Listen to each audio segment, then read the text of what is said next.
The Hedgeless Horseman here. It's August 12, 2022. I thought I'd just make a video about the markets and some news releases that have come out lately. First of all, these are my junior proxies to track sentiment and valuation pretty much. I've shown this a bunch of times before. And it's like I've already seen, we have seen our recent ramp up, as you are probably aware. I mean, there are some juniors that are flat, there are some that are up 20%, 30%, 40%, 50%, up to I think I've seen around 80% at least from the bottoms put in around early July. And of course, it's gonna be easy to want to sell because okay, if you have disappointments for such a long time, then you see some juniors pop, and then you fear that yes, this is a fake out like this move here or this move here, or bunch of moves like this one in 2013-14, or this one here or this one here. I mean, I get it. People are shell shocked, and yeah, I mean it's disbelief because you've not seen much evidence that you haven't seen a sustained uptrend since 2020.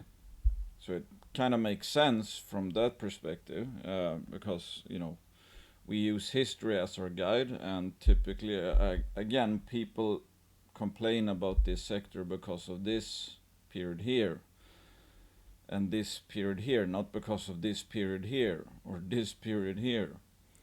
But we're not investing in hindsight. We're not investing backwards. As a value investor, all I am looking at is okay, what is the value of a company? What do I think the value of a company is going to be in, let's say, 1-2 years? What's the price today? And try to find the ones that I think will have increased their value the most relative to the price they're being sold at today. And that's all I do, because otherwise I'm gonna have to be a market timer, and market timing is extremely difficult, but I see people do that all the time, trying to guess where gold is going, where silver is going, because that's what everybody does on Twitter, guessing where gold and silver is going. So I mean, before we had this recent bottom here, everybody was complaining more and more and more, and I remember doing a video like we might have hit peak whining, because again, everybody whines about the fact that juniors are so low because they have been trending lower. But at the same time, obviously, opportunity goes up as stuff goes lower. So it's like, should you be complaining or celebrating? That comes down to perspective, because obviously the past is looking worse, but the future is looking brighter. So I mean, that's one thing I think one should really try to do, is like when you find yourself whining, for example, that typically suggests you feel a loss of control, and that suggests you don't really know why you're doing what you're doing, like holding juniors or buying juniors. This is my fourth large correction since 2015. I've seen this movie play out a few times before, and every time I did not sell low and kept on buying, it proved to be a good idea. Because this is obviously a trading sardine, but if you have companies with probable growth, for example, they will typically not just go up and down, up and down. Well, they will go up and down, but there will typically be higher highs and higher lows on average.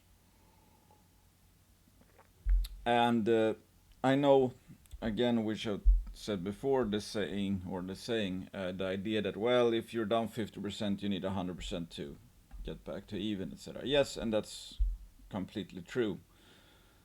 But at the same time, for the overall portfolio, if you just buy more when it's lower than when it's high, you obviously don't need the 100%, because every buys you put in at the lows are going to supercharge your future returns. So you don't need to invest too much, really, but it helps out. But obviously the worst thing in that case would be to sell low.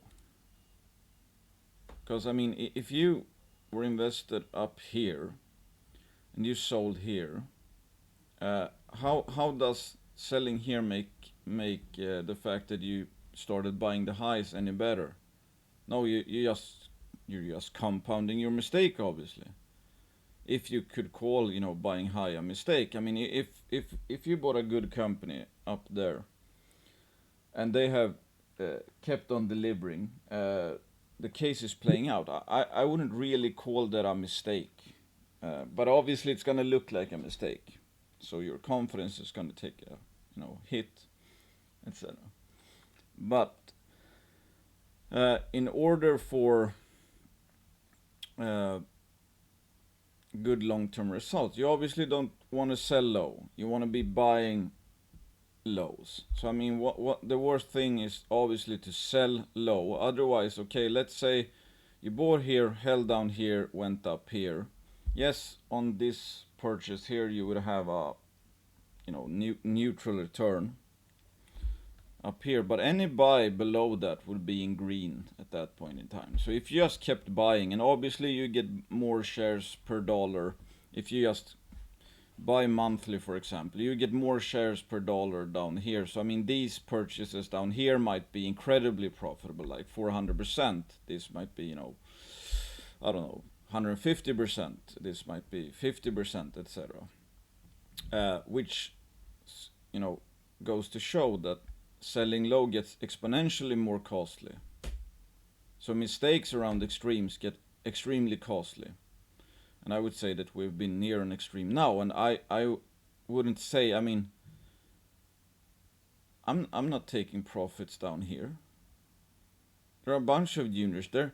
They went from extremely cheap to pretty much almost as cheap, or at least cheap, with these kinds of bounces. Of course, there's been juniors that have bounced more, and maybe that's juniors that are actually better than these trading sardines, because obviously if a junior, unlike a trading sardine, has just kept adding value, for example, I mean, there's more and more pressure to the upside, because they're more valuable today than they were 2 years ago. So whereas a trading sardine might have this as actual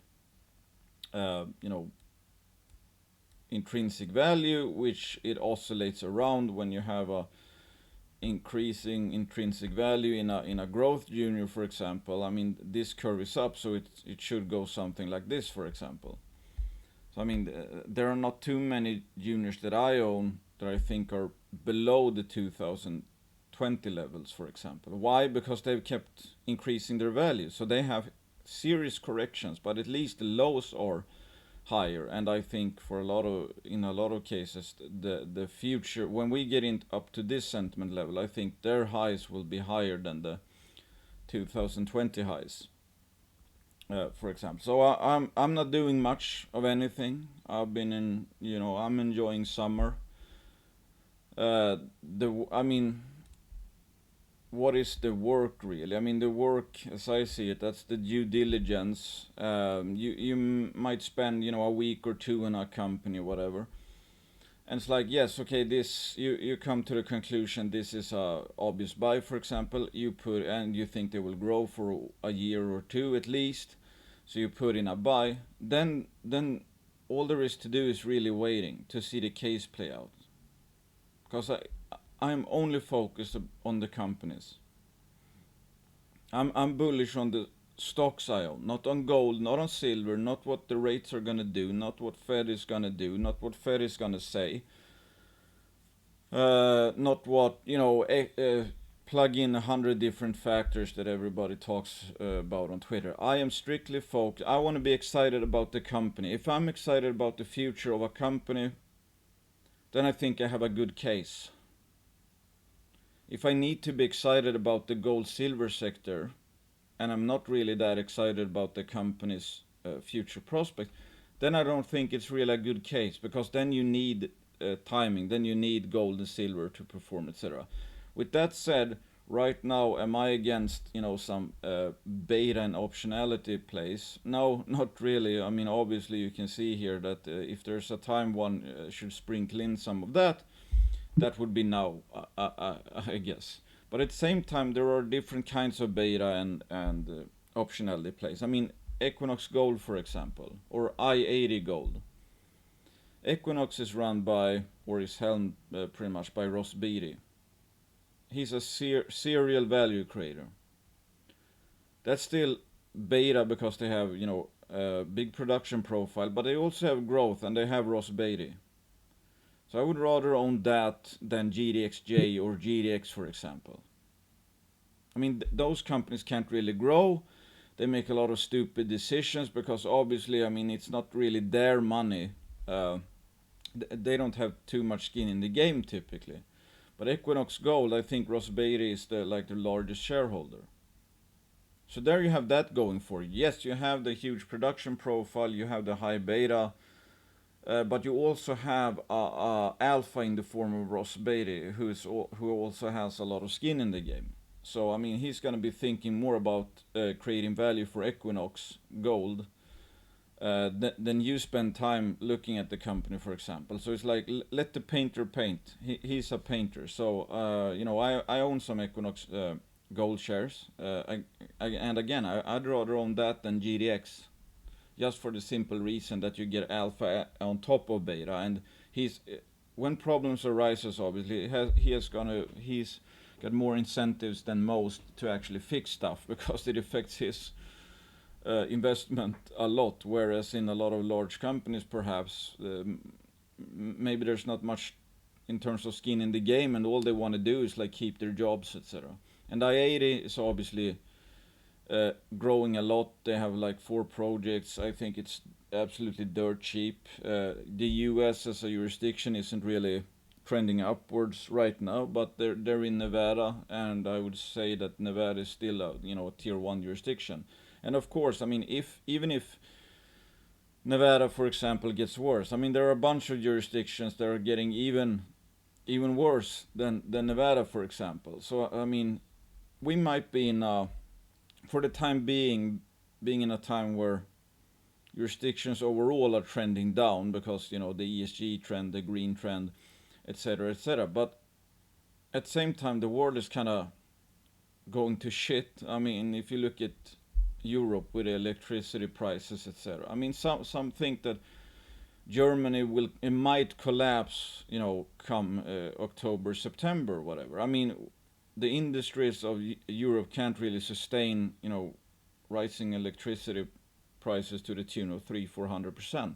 Obviously, if you have a slim margin before that, because you're in a mature sector, you don't have too much pricing power, and a lot of your input costs are electricity, or even if it's 20%, if that goes up a few 100%, that's going to be huge problems, obviously.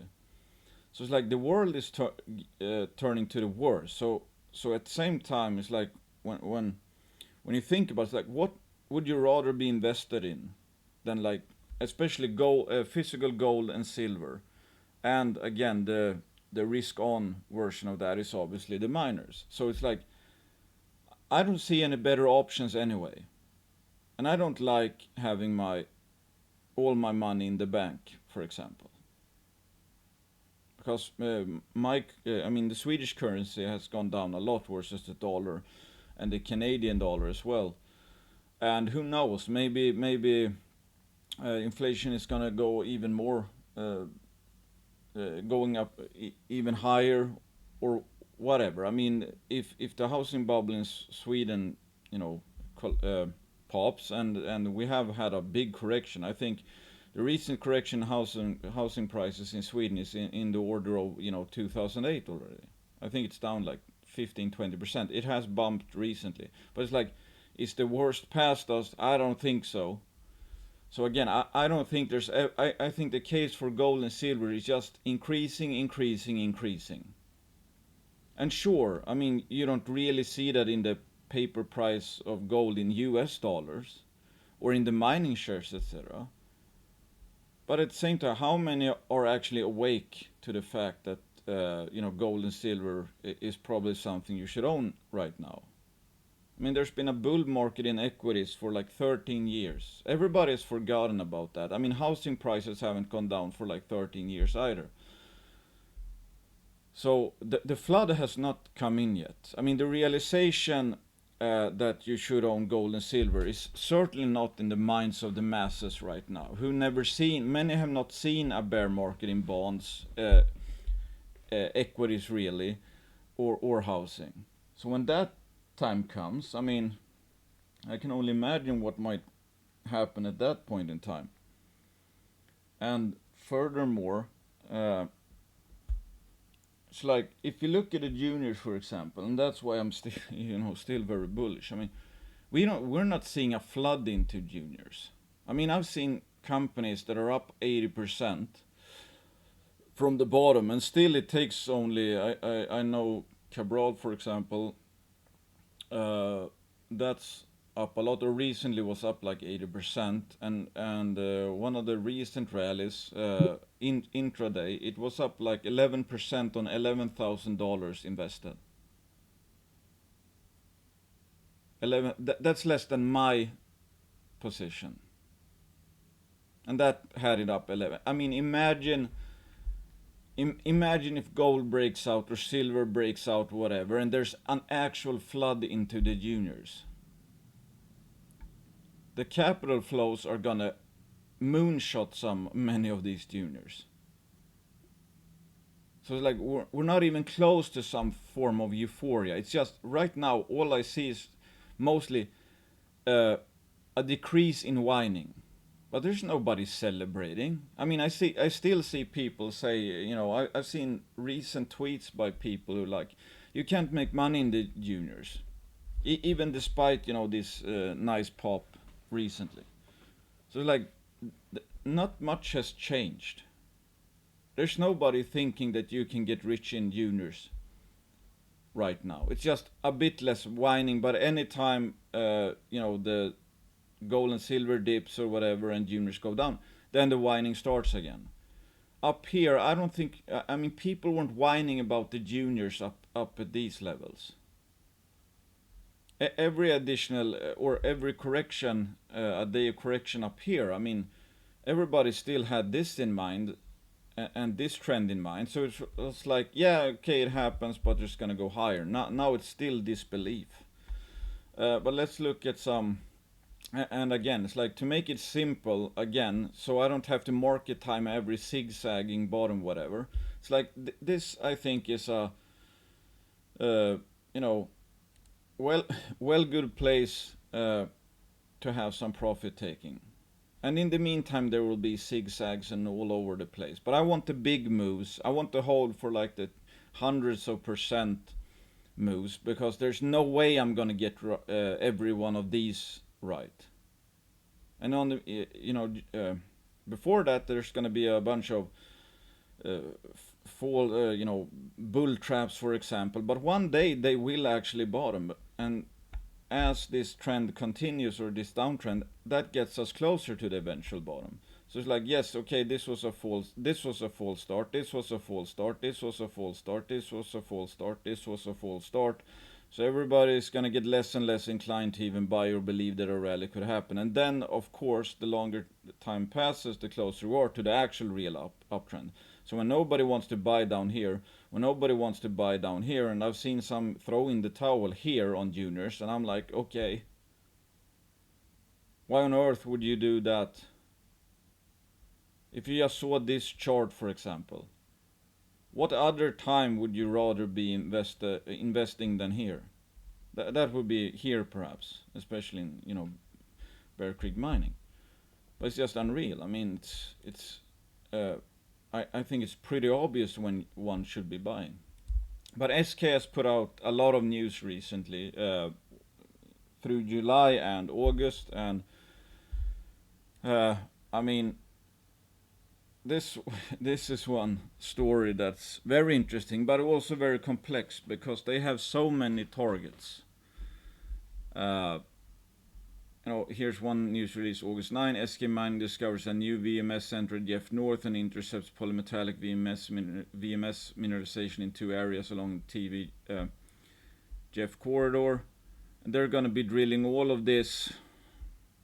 They plan to drill all of this year. The black holes are the ones that have been drilled, and then they have a lot of white holes in addition, which are planned to be drilled. So they basically finished up around Jeff and Jeff North, at least until they have assays, because the hard part about VMS deposit, especially I guess stringer zones where you don't have the big massive sulfides, thick intercepts of 40 meters massive sulfides, then you could pretty much say that yes, that looks like a super juicy intercept, but it's much harder to know what they're gonna run. I mean, I have know what this is gonna run, for example. So I have to take the Decker's word for it when he says, I mean, the core looks good, etc. And you have pyrite sphalerite, and he discusses in I think this recent interview that typically you find electrum where you have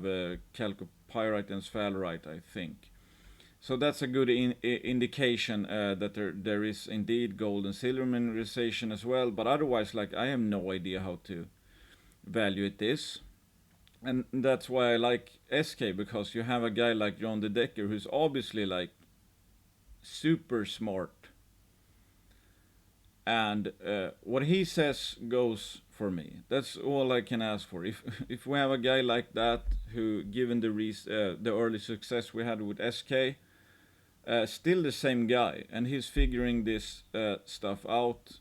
And even more interestingly, perhaps, I mean, that they were able to find outcropping mineralization up near Scarlet Ridge here, where you have, well, I guess these are the highest Blake samples, but other than that, I mean, TV Jeff here, you still, quote, only have or a large orange anomaly. Here you have red, orange, and up to purple even.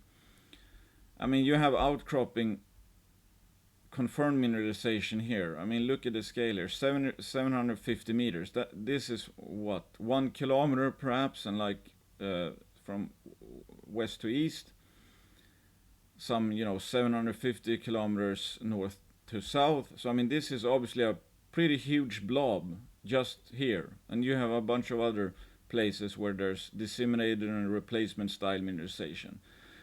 So I mean, given the scale of this, for example, maybe this is a company maker, or half a company maker. And then you have this as well, at Scarlet Valley target zone. Again, look at the scale here. This is 500 meters. So I mean, these are huge targets. And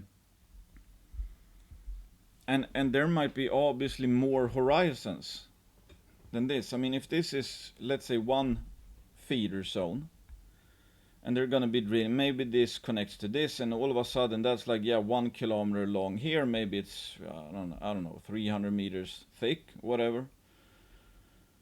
And they won't have time to drill through all this. But obviously, I mean, if one of these hits, for example, or we have some good intercepts here, I mean, this alone might be a flagship target for any junior. This might be a flagship target for any junior. So if they hit, it's like, how big can these systems become? I mean, they talk about the potential string of pearls here being up to 8 kilometers long. So it's like, if we're talking, blue sky potential, again, SK just keeps increasing that, and we won't have a resource here, obviously, but it's like, can you imagine years of growth ahead for Eskay Mining? Yeah, I can. So in that case, if this could grow for like at least 5 years from now, how much precision would you need? I don't know what the blue sky is here, but if you have up to 15 kilometers of string of pearls just from TV, Jeff, and the Scarlet Ridge area alone, that's 15 kilometers to drill. The Eskay Creek deposit is like 1 to 1.5 kilometers. I mean, think about that. So if one Eskay Creek is 1 to 1.5 kilometers, you have Skina, which is, I don't know, their project is worth around 1.6 billion, I think. That's from like 1.5 kilometers. I mean, would you need to have blue sky materialize for Eskay Mining for it to be a success? Obviously not. I mean, even if you have, I don't know, 3 kilometers of you know, economically mineralized systems, for example. I mean, that's still double the size of Skina, for example. And I mean, it just keeps increasing. What they say here, Jeff represents the new VMS discovery beginning 600 meter north of Jeff and extending at least 700 meter northwards. And I think they also mention in one of these, I think they say it's maybe it was another. Yeah, no, here.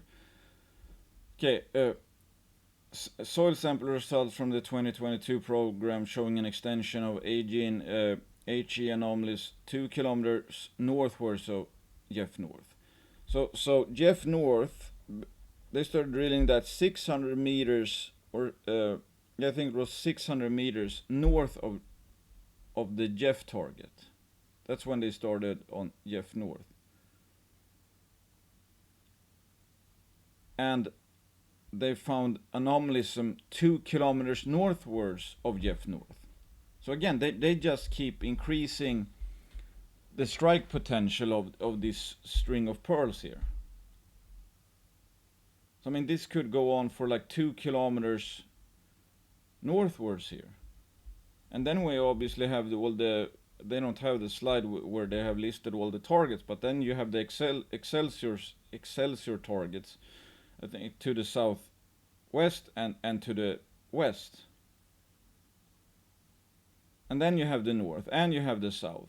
And then you have obviously Vermilion, C10 and Spearhead, and now you have these Scarlet Ridge outcropping targets. So it's like, yeah, what's there not to like? We don't know the assays, but they're drilling TV now as well, and they've already hit a Stockworks sulfide intercept. This is the TV feeder which we had the best results from. So they are gonna keep. I mean, this is like the low-hanging fruit. I'm sure after they drill all the holes here, they're gonna have some. I mean, there's gonna be some good intercepts. For Jeff North, I'm not. I don't know what the assays are gonna run, but we know that Jeff has had some very high grade results, typically a bit slimmer, but they've had up to 10 meters of 35 grams per ton AU equivalent, etc. But they're still obviously figuring stuff out, because these VMS systems can be pretty messy. So it's not the most thankful in terms of easy drilling, for example, but the payoff can obviously be huge, and they own the whole goddamn district. Let's listen a bit to the Decker here.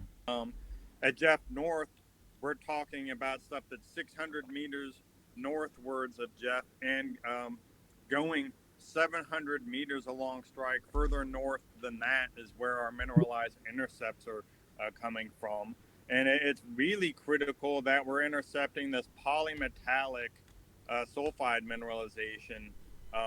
That's super important. I'll talk about that here shortly, but we've got a couple of intercepts that we've hit on these fairly widely spaced drill holes.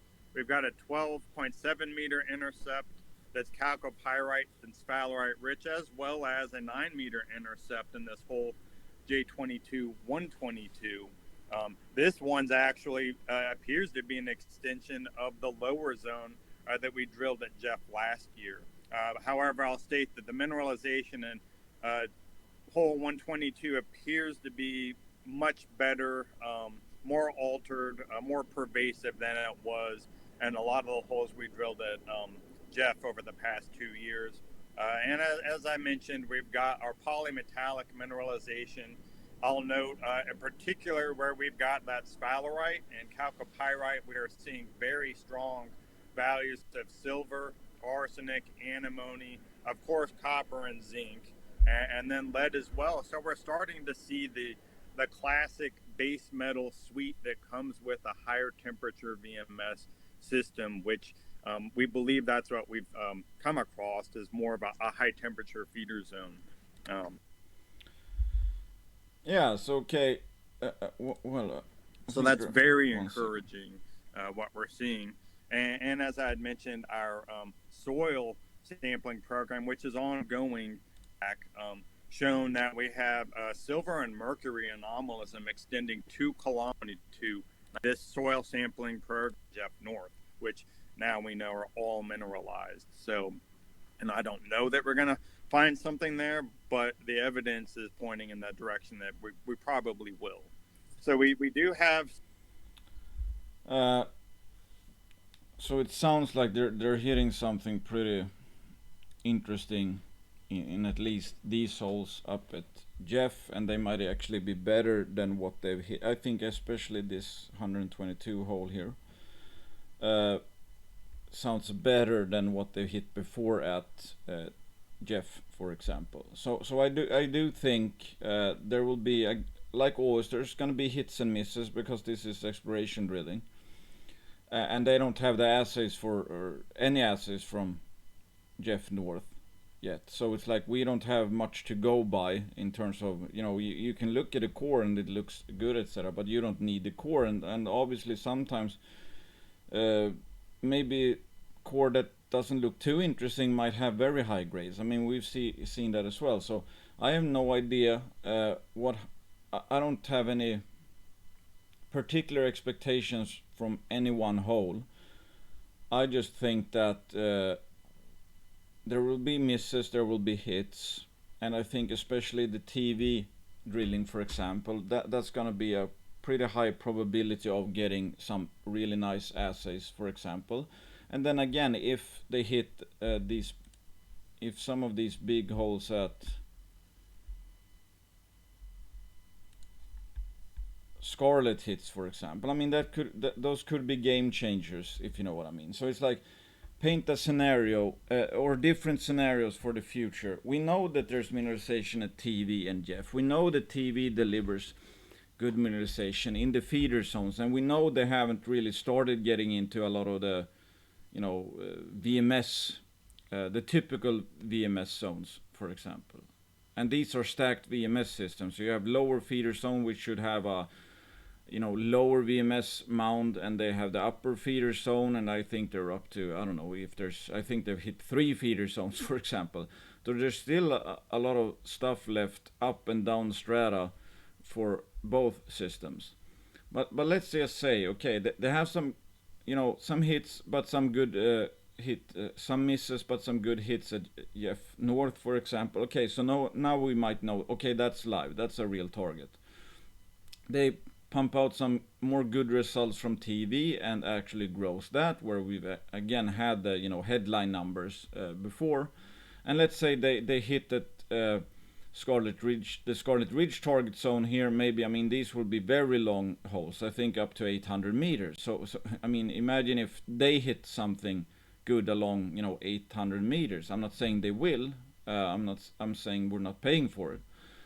And then they hit something here. So there's obviously a huge spectrum of in terms of what emotions people are going to have about Eskay after this drill season. But I mean, again, Blue Sky, they hit a lot, and they have very, very big holes from multiple places. Then I think, I mean, things could go crazy. There's going to be, it's going to be obvious. Wow, they have like, 4 great VMS systems or VMS centers at least. You have one here, you have one here, you have one at TV, you have one at Jeff, maybe a fifth Jeff North, and maybe they're gonna drill Excelsior as well. So it's like there's a huge spectrum here for what SK could look like after this field season is over. And if things go really well, it's gonna be an absolute monster, I think. I mean, obviously the potential is here to be, multiples of what Skina has.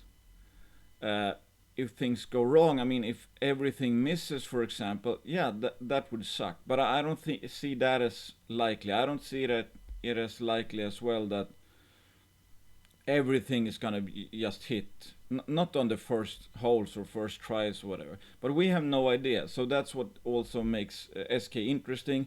But I like these huge blue sky cases with a huge amount of possible growth, for example, because you can be off by a wide margin. We don't need absolute blue sky to play out for SK. They don't need to have 15 kilometers. They don't need to have 5 SK Creeks, for example, to be a success.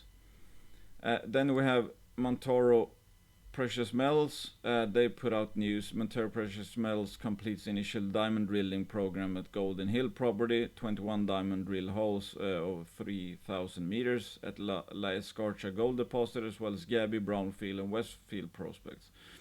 So they confirmed that the gold-bearing veins have been hit that they know are gold-bearing because they've been mined closer to the surface at La Escarcha. Drilling at La Escarcha targeted down-dip extensions of historically mined veins at La Escarcha open pit, aimed to confirm high-grade mineralization. Drilling successfully intercepted broad multi-phase quartz shear zones typical of greenstone-hosted origin gold deposits. The program also confirmed down-dip extensions of the historically mined C1, C2, C3, and C4 gold-bearing quartz veins at La Escarcha gold deposit to depths of 225 meters beneath the surface. So it's not the deepest step outs, for example, but they confirmed that these are veins that's been mined open pit and a bit underground, and they confirmed that they actually go deeper. That's good, and they've drilled some holes out here, etc. And this is like the overall. Here you have 1 kilometer scale bar down here, so this obviously could be, a district orogenic gold play. And we don't have any assays out yet, and it's like I've seen some, try to guess what the assays will be. I have no idea. I just know that Mantaro is valued at 6 million Canadian. And that should, and they have, I don't know how much cash they have left. I mean, I don't think they have much cash left after this drill program is over, but they still have all of this, and I think it's a permitted mine site at La Escarcha at least, and they have a small mill nearby, and then they have the silver asset. So it's like, what success here is priced in? Nothing really. So it's like, even if all holes came out empty, it would almost be cheap based on their silver assets, for example. I mean, there's for sure these are not going to be dry holes, all of these. I'm pretty sure of that. But again, it's like, what is priced in? How much are you paying for? Are you paying for this to become like, this is going to be a nice high grade mine at a permanent mine site, for example? No, obviously not. At $6 million. That's like Moose Pasture has that kind of valuation. So it's like, I guess that's a good part. It's like you don't even have to be. I mean, if there would be poor assay results, I mean, I don't think Mantaro is going to rocket anytime soon, but let's say you have pretty good results here, and then the junior market kicks off. I mean, this is a stock that was up at around 50 cents. It's at 10 now, I think. It was up at 50 cents before they even had Golden Hill. So I mean, that just goes to show how crazy this junior sector is. that pretty much sentiment alone can bring it down 75% or whatever. Even if they add value, and then they're drilling right now. So I have a decent position in Mantaro, and it's like, if I were, just to show how little the volume is, if I were to sell my position, it's like I would probably bring down Mantaro, I don't know, 20-30% perhaps. But that also works both ways, because if capital would enter this sector and they have good results, etc., you can just, again, it went down from 50 cents to 10 cents on, a lot has to do with simply sentiment. So what happens if something good happens and the sentiment changes? And even if it would take a year from now, and I've already waited I've been buying the bottoms in Mantaro, but even if it takes a year, whatever, I wouldn't, even if that's, brings a 50% return, that would be well worth it. So it's like, I wouldn't plow into Mantaro, but it certainly is dirt cheap. I guess that's what I'm saying. And then we have Goliath, which just keeps on delivering. Still 100% of all holes completed to date on the Shorebet discovery have intersected significant zones of sulfide mineralization, confirming a mineralized footprint of 5.25 square kilometers. I just find this, this story is just too fascinating. Still haven't hit a blank hole, and they have, the step outs they're doing. It's like, you can see the scales here, like 2 kilometers here is 2.1 kilometer, 2.5 kilometer, and it's still open. It's like pad 15 here. First an interval of 1.95. Okay, that's not too impressive. Intersected 98.99 meters, so mainly disseminated sulfide mineralization, from 3.70 meters to 102 meters. A 99 meter intercept. Pad 15 is here. And now they've decided they're gonna drill more. I think this is mislabeled. I think this is pad G, if I'm not mistaken. But you can see, they've hit it in all holes. Pad A, pad 9, lake pad. Where the hell is lake pad? Here's lake pad. Pad 9 here. Again, like I've shown before, this was like my case for Goliath, and they're hitting everywhere so far. And they have some conclusions which I think are: 2 distinct styles of mineralizations have been observed. Sulfide mineralization occurring in quartz vein, Stockford and Breccia. 2, sulfide mineralization occurring in the host rock, sediments or volcanics, which is kind of interesting. So it's like, we don't know what the host rock, the mineralization in the sediments or volcanics will be, but it's like, hey, free bonus. If that is something material, that's something else we're not paying for.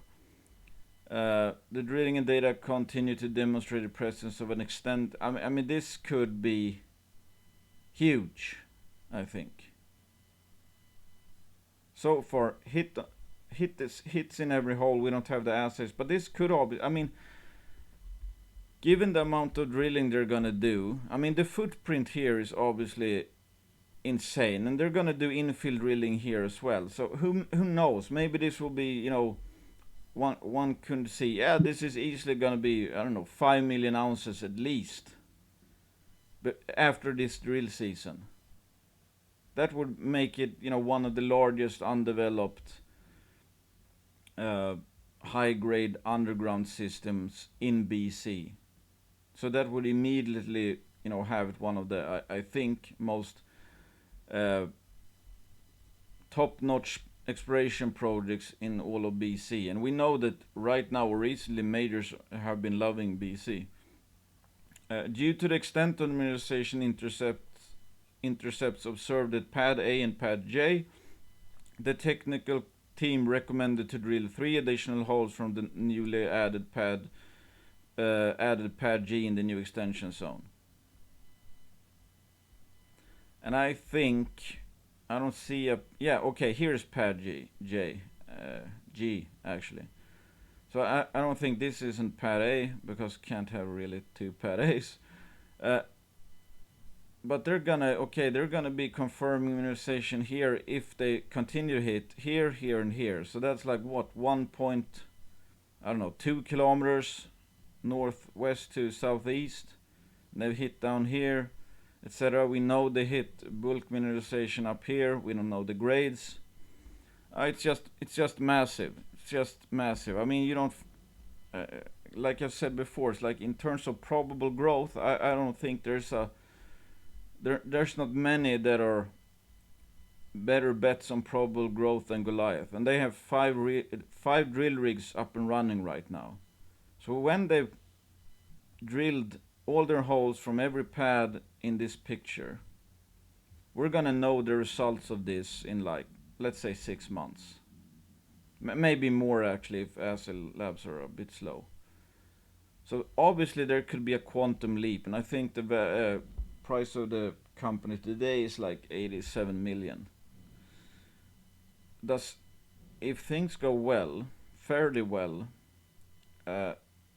is 87